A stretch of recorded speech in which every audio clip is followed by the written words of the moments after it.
अब illustration number 5 में आ जाते हैं। इलस्ट्रेशन 5 में क्या दे रखा हुआ है, RBML is proposing to sell a 5-year bond of ₹5,000। तो यहाँ पे 5 साल का बॉन्ड है जिसका प्राइस कितना दे रखा हुआ है, तो 5,000 एट 8% रेट ऑफ इंटरेस्ट। तो यहाँ पे रेट ऑफ इंटरेस्ट कितना दे रखा हुआ है सम्स में, 8% per annum. The bond amount will be amortise equally over it's life. तो यहाँ पे अमोर्टाइज होगा, इक्वली होगा ओवर इट्स लाइफ। तो एक साल में कितना अमोर्टाइज होगा, देखिए बॉन्ड का यहाँ पे प्राइस दे रखा हुआ है 5,000, सॉरी हाँ 5,000 था, डिवाइड बाय 5 साल में अमोर्टाइज करना। तो एक साल में अमोर्टाइज कितना होगा, तो 1,000 पर ईयर यहाँ पे अमोर्टाइज होने वाला है। फिर क्या बोला यहाँ पे, calculate the bond present value. तो हम लोग को निकालना है बॉन्ड प्रेजेंट वैल्यू, और बॉन्ड प्रेजेंट वैल्यू के लिए फॉर्मूला होता था, क्या होता था, तो बॉन्ड का present value is equal to cash flow divide by 1 plus KD to the power, जो भी होने वाला था जिस ईयर के लिए रहेगा उस तरह से पावर होने वाला था। उसके बाद क्या बोला, for the investment if expect a minimum rate of return is 6%। तो यहाँ पे KD कितना हो गया, KD हो गया 6%, हम लोग क्वेश्चंस में दे रखा हुआ है। तो आ जाइए इलस्ट्रेशन नंबर 5 कॉपी में, ये रहा हम लोग के पास इलस्ट्रेशन नंबर 5। इससे पहले एक कॉन्सेप्ट वाले वीडियो था, तो वो पहले आप लोग देख करके आए होंगे, उसके बाद इस वीडियो में। अब ध्यान दीजिए, इस केस में हम लोग को बॉन्ड का फेस वैल्यू कितना दे रखा है, सबसे पहले बॉन्ड का वैल्यू, बॉन्ड का वैल्यू दे रखा हुआ है ₹5,000, ये हो गया। और लाइफ कितना दे रखा हुआ है, तो लाइफ दे रखा हुआ है यहाँ पे 5 ईयर। इस तरह से अमोर्टाइजेशन अमाउंट कितना हो जाएगा,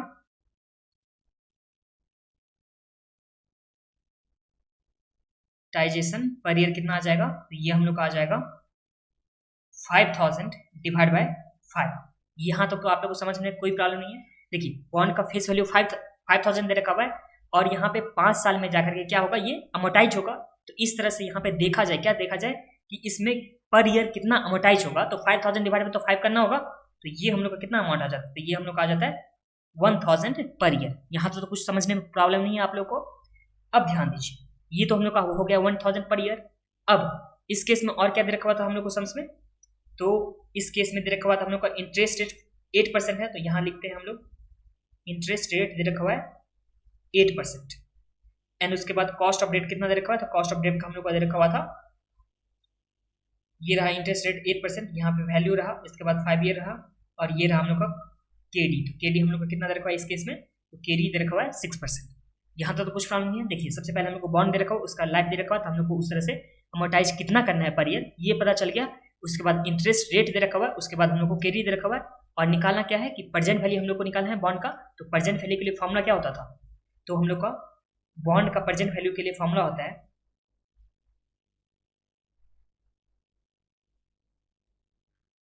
value of bond is equal to cash flow, जो कैश फ्लो होगा वो जो फर्स्ट ईयर का होगा, plus 1 plus KD to the power 1, ये फर्स्ट ईयर के लिए है। फिर C2 cash flow second year का, फिर उसके बाद 1 plus KD to the power 2।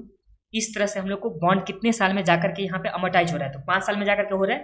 तो इस तरह से हम लोग बढ़ते जाएंगे, कितने साल तक लिखने वाले हैं, तो यहाँ पे हम लोग लिखने वाले हैं 5 ईयर तक। तो ये 3 हो गया, plus cash flow cash 4 year का, फिर 1 plus KD to the power 4, फिर हो जाएगा प्लस C5, फिर 1 plus KD to the power 5। ये हम लोग आ गया बॉन्ड का वैल्यू। अब थोड़ा स्पेस आप लोग छोड़ दीजिए, 2-3 लाइन छोड़ करके आप लोग आगे बढ़ जाइए वर्किंग नोट में। तो ये रहा हम लोग का वर्किंग नोट। अब इस वर्किंग नोट में हम लोग देखने वाले हैं, सबसे पहले क्या देखने वाले हैं, इंटरेस्ट कितना मिलने वाला था। देखिए इस फॉर्मूला के हिसाब से अगर हम लोग जाएं तो हम लोग को निकालना होगा कैश फ्लो निकालना होगा, और कैश फ्लो कैसे निकलेगा, तो हम लोग को कैश फ्लो कैसे निकालेंगे, तो सबसे पहले प्रिंसिपल के बदले पेमेंट होगा। तो प्रिंसिपल के बदले कितना होगा एवरी ईयर, तो ये 1,000 पर ईयर होगा पेमेंट, क्योंकि अमोर्टाइजेशन अमाउंट कितना आया था 1,000, प्लस में कुछ ना कुछ तो इंटरेस्ट मिलेगा, और इंटरेस्ट हमेशा मिलता है किस अमाउंट पे, तो हमेशा मिलता है आउटस्टैंडिंग अमाउंट पे। तो हम लोग को इंटरेस्ट चार्ज करने की वजह से हम लोग को आउटस्टैंडिंग अमाउंट निकालना होगा, और उस आउटस्टैंडिंग अमाउंट पे हम लोग को इंटरेस्ट निकालना होगा। तो इंटरेस्ट प्लस में जो सबसे पहले इंटरेस्ट हो गया, एंड प्लस में जो रिपेमेंट हो रहा है प्रिंसिपल के बदले, वो दोनों ऐड करने के बाद हम लोग को क्या निकल के आ जाएगा, तो इस केस में कैश फ्लो निकल के आ जाएगा। ओके, तो चलिए वर्किंग नोट में सबसे पहले हम लोग क्या निकालने वाले हैं, तो यहां निकालने वाले हैं इंटरेस्ट, कैलकुलेशन ऑफ इंटरेस्ट।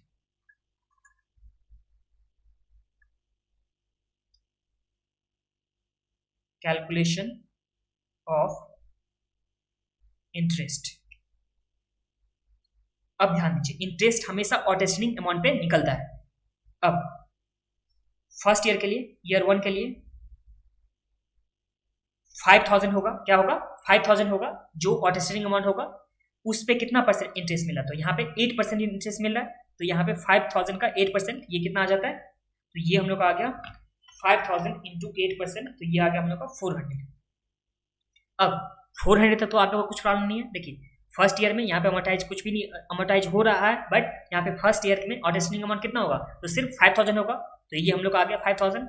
फिर ईयर 2 में देखिए, ईयर 2 के लिए इंटरेस्ट कितना होगा, तो इस टाइम में आउटस्टैंडिंग अमाउंट, देखिए जब भी हम लोग इंटरेस्ट निकालते हैं तो इंटरेस्ट हम लोग निकालते हैं आउटस्टैंडिंग अमाउंट में, और आउटस्टैंडिंग अमाउंट ये कब का होना चाहिए, तो ये हमेशा होना चाहिए बिगनिंग का होना चाहिए, क्योंकि बिगनिंग का जो भी अमाउंट रहेगा बिगनिंग से लेकर के एंड तक, तो वो आ जाएगा हम लोग का क्या आउटस्टैंडिंग अमाउंट। देखिए इस केस में अगर देखा जाए, एक बार आप लोग को थोड़ा समझा देता हूँ, ये हम लोग का फर्स्ट में ये रहा हम लोग का 5000 जो हम लोग का ईयर 1 में था। फिर यहाँ पे ईयर 2, ईयर 1 में ये हम लोग का था, फिर ईयर 1 के एंड में, ईयर 1 के क्या एंड में अगर यहाँ पे आउटस्टैंडिंग देखा जाए तो 5000 हो जाएगा, फिर माइनस कितना आ जाएगा 1000 आ जाएगा, तो ये आ जाएगा 4000। तो ये जो 4000 रहा, तो ये 4000 हम लोग को यहाँ आउटस्टैंडिंग आ गया, ये मान लो ईयर 1 के एंड में या सेकेंड ईयर, या क्या मान सकते हो सेकेंड ईयर। ये समझ में आ गया आप लोग को। अब ये जो 5000 आउटस्टैंडिंग था, ये फर्स्ट डे से लेकर के 31st जो भी ईयर एंड होगा तब तक रहेगा ये 5000, मतलब यहाँ भी 5000 रहेगा मिड में भी, और इसके एंड में भी कितना रहेगा 5000। बट जिस डेट जो लास्ट डेट होगा उस डेट को जाकर के यहाँ पे 5000 फिर माइनस 1000 हो गया था, तो जो 4000 हो गया था जो सेकेंड ईयर के बिगनिंग में क्या हो गया था आउटस्टैंडिंग अमाउंट। तो ये बात आप लोग को क्लियर हो गया।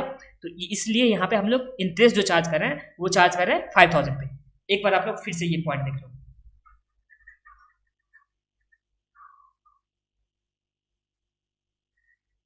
ये 5000 था हम लोग को बिगनिंग में ईयर 1 के क्या में था, बिगनिंग में हम लोग का 5000 था। इस तरह से ईयर 1 के एंड बोलो या सेकेंड ईयर बोलो, सेकेंड ईयर का क्या बोलो बिगनिंग बोलो, ईयर एंड 1 का एंड हो जाएगा या सेकेंड ईयर का बिगनिंग, ये हो गया। अब ये 5000 तो चलता ही रहेगा, जो यहाँ पे जो सेकेंड ईयर का बिगनिंग होगा उस डेट को यहाँ पे 1000 क्या हो गया होगा अमोर्टाइज, या जो फर्स्ट ईयर का एंड डेट होगा उस टाइम में अमोर्टाइज होगा, तो इस डेट में कितना आ जाएगा, तो इस डेट में हम लोग का 4000 आया। बट हम लोग जब इंटरेस्ट कैलकुलेट करेंगे तो हम लोग किस अमाउंट पे इंटरेस्ट कैलकुलेट करने वाले हैं, तो देखिए ये 5000 तो ऐसे ऐसे चल ही रहा था, जब ईयर एंड हुआ उस दिन तो यहाँ पे 1000 का पेमेंट हो रहा है ना, तो इस पूरे साल तक कितना अमाउंट यहाँ पे है, तो पूरे साल तक यहाँ पे कितना है, तो 5000 है ना पूरे साल तक आउटस्टैंडिंग। ईयर के जो एंड था एंड डेट में यहाँ पे पेमेंट हो रहा है, इसका मतलब क्या है पूरे साल तक तो ये 5000 चल ही रहा था, तो इसलिए हम लोग ये 5000 पे क्या कहते हैं इंटरेस्ट चार्ज करते हैं। तो ये समझ में आ गया आई थिंक आप लोग को। तो इसलिए हम लोग यहाँ पे 5000 पे 8% चार्ज कर रहे हैं। फिर जब सेकेंड ईयर के लिए देखा जाए ये 5000 तो रहेगा ही, बट ईयर 1 के एंड में यहाँ पे 1000 का क्या हो गया था रिपेमेंट हो गया था, तो ये आ गया, और इसमें हम लोग चार्ज करेंगे इंटरेस्ट, क्योंकि हमेशा इंटरेस्ट चार्ज होता है आउटस्टैंडिंग अमाउंट में। तो ये निकालिए कितना आता है, ये आ गया 5000 माइनस 1000 इंटू 8%, तो ये आ गया हम लोग का 320। फिर ईयर 3 के लिए हम लोग के पास कितना था 5000 था, क्या आउटस्टैंडिंग अमाउंट था, सॉरी 5000 नहीं, ईयर 2 का बिगनिंग में हम लोग का कितना था, तो ये था हम लोग का 4000, फिर माइनस 1000 करेंगे, और इस पे हम लोग कितना चार्ज करने वाले हैं 8%। तो चलिए निकालिए कितना आता है, तो 4000 माइनस 1000 इंटू 8%, तो ये हम लोग का आ गया 240। फिर इस तरह से ईयर 3 के बाद ईयर 4, तो यहाँ आ जाएगा 3000, फिर माइनस 1000 इंटू 8%, तो ये आ गया 2000 इंटू 8%, तो ये आ गया 160। फिर ईयर 5 के लिए 2000 माइनस 1000 इंटू 8%, तो ये हम लोग का कितना आ गया, ये आ गया हम लोग का अमाउंट 80 आ गया। इस तरह से आप लोग को इंटरेस्ट तो समझ में आ गया। अब जब भी पेमेंट होगा क्या होगा, जब भी पेमेंट होगा तो इंटरेस्ट होगा, प्लस में क्या होगा यहाँ पे पेमेंट इंटरेस्ट होने वाला है, प्लस में प्रिंसिपल का जो भी अमाउंट था वो भी पेमेंट होने वाला है। तो अगर हम लोग देखा जाए कैश फ्लो निकालेंगे, हम लोग क्या निकालेंगे कैश फ्लो, तो कैश फ्लो कितना आ जाएगा, तो कैश फ्लो हम लोग का आने वाला है ईयर 1 के लिए, तो C1 मतलब ईयर 1 का कैश फ्लो, तो सबसे पहले प्रिंसिपल अमाउंट के बदले कितना पेमेंट कर रहा है, यहाँ पे 1000 जो अमोर्टाइजेशन अमाउंट था वही रिपेमेंट हो रहा था, प्लस इंटरेस्ट भी तो पेमेंट कर रहा है। तो इंटरेस्ट कितना है, तो इंटरेस्ट हम लोग को दे रखा है 400। तो इस तरह से हम लोग का कैश फ्लो का कितना आ गया ईयर 1 के लिए, तो ये आ गया 1400। फिर ईयर 2 के लिए कैश फ्लो, तो यहाँ पे 1000 तो पहले पेमेंट होगा ही, फिर इस तरह से लिख लेता हूँ एक बार 1000, फिर ईयर 4 में भी 1000, फिर ईयर 5 में भी 1000, उसके बाद प्लस, और किस तरह से कितना कितना इंटरेस्ट भी पेमेंट हो रहा है, तो इंटरेस्ट यहाँ पे 320, 240, 320, फिर 240, फिर 160 एंड उसके बाद कितना था 80 था, इस तरह से आ गया 1320, फिर आ गया 1240, फिर आ गया 1160, फिर आ गया 1080। तो ये हम लोग को कैश फ्लो निकालने में तो आप लोगों को कुछ प्रॉब्लम नहीं है। कैश फ्लो का मतलब सबसे पहले प्रिंसिपल कितना पेमेंट हो रहा है प्लस में इंटरेस्ट कितना पेमेंट हो रहा है, ये हम लोग का कैश फ्लो हो गया था। अब ये हम लोग फॉर्मूला में हम लोग को क्या मालूम है, केडी भी मालूम है 6% जो दे रखा हुआ था कॉस्ट ऑफ डेट, जितना इन्वेस्टर एक्सपेक्ट कर रहा है वो आ गया कॉस्ट ऑफ डेट। तो इस तरह से हम लोग फॉर्मूला में ये पुट करके आंसर निकालेंगे। तो आज ये फॉर्मूला में पुट करते हैं ये, तो फर्स्ट केस में कितना आ जाएगा 1400 डिवाइड बाय 1 प्लस 6% मतलब 0.06 टू दी पावर कितना आ जाएगा 1 आ जाएगा। फिर सेकेंड केस में 13 कितना है 1320, ये लिखिए 1320 divide by 1 plus 0.06 to the power ये आ जाएगा 2, फिर 1240 divide by 1 plus 0.06 to the power 4, इस तरह से 1160 divide by 1 plus 0.06 to the power, ये 2 था यहाँ पे 3 आ जाएगा, यहाँ आ जाएगा 4 आ जाएगा, प्लस में 1080 टू दी पावर, फिर 10 प्लस 0.5,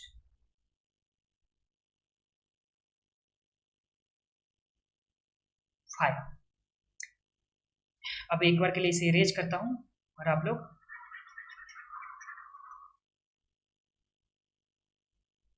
बस अब एक बार इसका वैल्यू निकाल लीजिए और जो भी वैल्यू आ जाता है वही हम लोग का क्या हो जाएगा आंसर हो जाएगा। तो चलिए वैल्यू खुद से निकालें। सबसे पहले हम लोग को क्या करना होगा, जो भी नीचे का दे रखा हुआ है, क्या दे रखा हुआ है नीचे का 1 प्लस 0.06 टू दी पावर 1 जो दे रखा हुआ है उसका हम लोग पहले निकालेंगे। तो चलिए निकालते हैं 1 प्लस 0.06, तो ये आ गया 1.06 टू दी पावर 1 है, तो इसे m प्लस में रखिए, फिर 1400 डिवाइड बाय MRC, तो ये हम लोग का कितना आ जाता है, तो ये हम लोग का आ गया 1320, ये हम लोग का कितना आ गया 1320 आ गया 0.75, फिर प्लस सेकेंड टाइम के लिए हम लोग को कैसे निकालना है, तो 1 प्लस जब भी हम लोग करेंगे क्या करेंगे 1 प्लस 0.06 ऐड करने से कितना आ जाएगा, तो 1.06 आ जाएगा, और इसके पावर में कितना दे रखा है 2 दे रखा है, तो हम लोग को इंटू इक्वल टू एक ही बार हम लोग दबा देंगे, इसमें प्रेस कर देंगे, तो हम लोग का आ जाएगा जो भी वैल्यू उसे हम लोग कहाँ रखेंगे m प्लस में रखेंगे, एंड उसके बाद 1320 डिवाइड बाय MRC करने से हम लोग का ये वैल्यू आ जाएगा। तो ये कितना आ गया, तो ये आ गया हम लोग का 1174.80 राउंडिंग ऑफ करने के बाद। इसी तरह से नेक्स्ट में चलिए आप लोग 1.06 इंटू इक्वल टू, एक बार फिर से तो इस तरह से देखिए 1.06 एक बार इक्वल टू तो हम लोग को 2 बार आ जाता है, और फिर एक बार इक्वल टू कर देंगे तो हम लोग को 3 बार आ जाएगा। इसे हम लोग रखेंगे m प्लस में, फिर उसके बाद 1240 divide by MRC and equal to करने से आ जाएगा 1041.13 ये आ गया। इस तरह से नेक्स्ट में चलेंगे तो ये आ गया 1.0623 m plus 1160 divide by MRC 918.83 उसके बाद ये रखा हुआ है हम लोग का 1080, ये तो है ही 1.06 2 3 4 और 5 m plus 1080 divide by MRC, तो 807.04 807.04।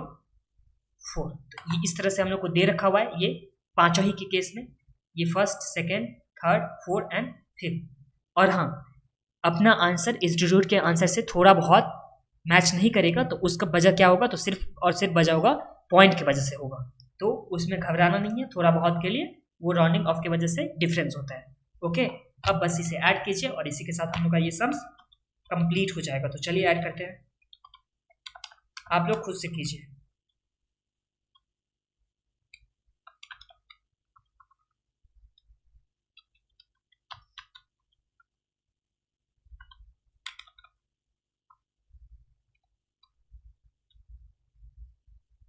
तो ये हम लोग आ जाता है 5262.55, 5262.55।